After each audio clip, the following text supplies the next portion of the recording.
And my name is Dalen. We are third graders in Miss Anderson's class. Welcome to Role Model Roundup. Today we have some high school athletes that have come to visit Studio 15 here at South Elementary School of Communications. What is your name and what sport do you play?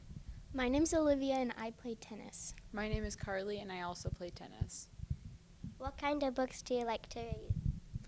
I like to read romance books. I like to read mysteries because they keep me on edge. What or who got you interested to reading? I'd say my grandma got me interested in reading because she always has a book in her hands.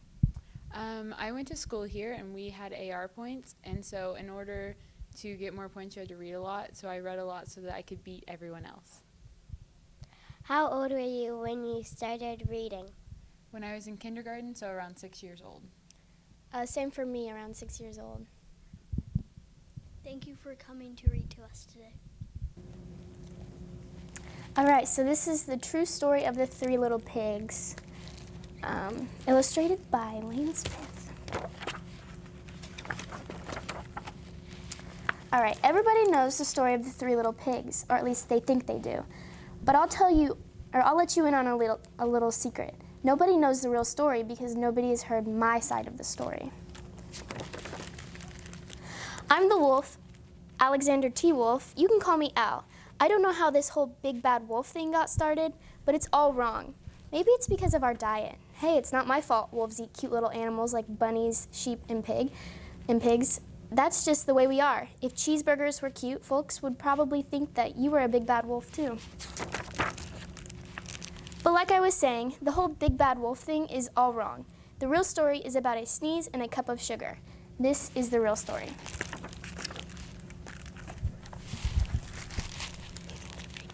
Way back in Once Upon a Time, I was making a birthday cake for my dear old granny. I had a terrible sneezing cold, and I ran out of sugar. So I walked down the street to ask my neighbor for a cup of sugar. Now, this neighbor was a pig, and he wasn't too bright either. He had built his whole house out of straw. Can you believe it? I mean, who in his right mind would build his house out of straw?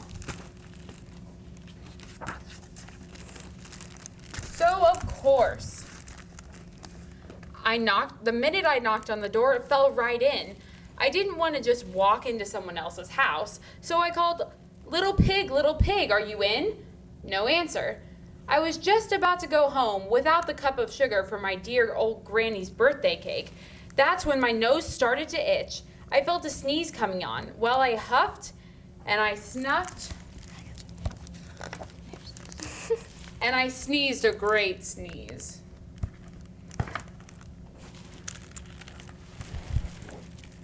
And you know what? The whole darn straw house fell down, and right in the middle of a pile of straw was the first little pig, dead as a doornail. He had been home the whole time. It seems like a shame to leave a perfectly good ham dinner lying there in the straw, so I ate it up. Think of it as a big cheeseburger just lying there. I was feeling a little better, but I still didn't have my cup of sugar, so I went to the next neighbor's house. This neighbor was the first little pig's brother. He was a little smarter, but not much, and he built his house out of sticks. I rang the doorbell on the stick house, and nobody answered. I called, Mr. Pig, are you in? He yelled back, go away, Wolf, you can't come in. I'm shaving the hairs off my chinny chin. I had just grabbed the doorknob when I felt another sneeze coming on. I huffed and I snuffed and I tried to cover my mouth, but I sneezed a great sneeze.